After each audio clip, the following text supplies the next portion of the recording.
Shri P S Subal sir 1/1/77 വനഭൂമിയിൽ കുടിയേറിയ കർഷകർക്കാണ് കേന്ദ്ര സർക്കാരിൻ്റെ അനുമതിയോടെ പട്ടയം നൽകി വരുന്നത്. സാർ, ബഹുമാനപ്പെട്ട റവന്യൂ വകുപ്പ് മന്ത്രി മുൻകൈ എടുത്തുകൊണ്ട് പല കാരണങ്ങൾ മൂലം പട്ടയം ലഭിക്കാത്ത അവരുടെ എല്ലാം ഒരു വിവരശേഖരണം കഴിഞ്ഞ മാർച്ച് 1 മുതൽ 31 വരെ സംസ്ഥാനത്ത് വില്ലേജ് ഓഫീസുകൾ വഴി നടത്തിയിരുന്നു. എന്നാൽ ഈ വിവരം അറിയാത്തത് മൂലം വലിയൊരു വിഭാഗത്തിന് അപേക്ഷ നൽകാൻ കഴിഞ്ഞില്ല. സാറ്, തെരഞ്ഞെടുപ്പിൻ്റെയൊക്കെ പശ്ചാത്തലത്തിൽ പലർക്കും ഈ വിവരമറിഞ്ഞ് അപേക്ഷ കൊടുക്കാൻ കഴിഞ്ഞില്ല. മലയോര മേഖലയിൽ താമസിക്കുന്നവർ ഉൾപ്പെടെ അനേകർക്ക് അപേക്ഷ നൽകുവാൻ കഴിഞ്ഞിട്ടില്ല.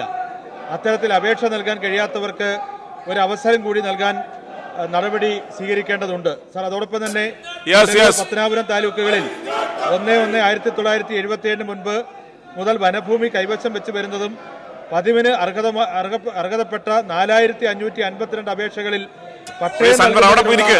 കേന്ദ്രാനുമതി ലഭിക്കുന്നതിനായി ഭൂമിയുടെ വിവരങ്ങൾ പരിവേഷ് പോർട്ടലിൽ അപ്ലോഡ് ചെയ്തിട്ടുണ്ട്. സാർ, നാളിതുവരെ ലഭിച്ചിട്ടില്ലാത്തതുമാണ്.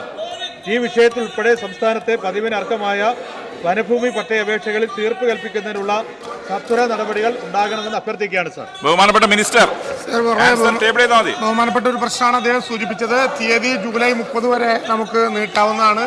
അദ്ദേഹം ഉന്നയിച്ചതുപോലെ കൊല്ലം ജില്ലയിലെ വനഭൂമി കൈവശം വെച്ചിരുന്നവരുടെ സ്കാനിംഗ് ഉൾപ്പെടെയുള്ള നടപടികൾ പൂർത്തിയാക്കാൻ 2,36,400 രൂപ ചെലവ് വരുമെന്ന് അറിയിച്ചിട്ടുണ്ട്. ആ ഫണ്ട് പട്ടയ മിഷനിൽ നിന്ന് ഉൾപ്പെടുത്താവുന്നതാണ്. വിശദമായിട്ടുള്ള റിപ്പോർട്ട് ഞാൻ മേശപ്പുറത്ത് വയ്ക്കുന്നു.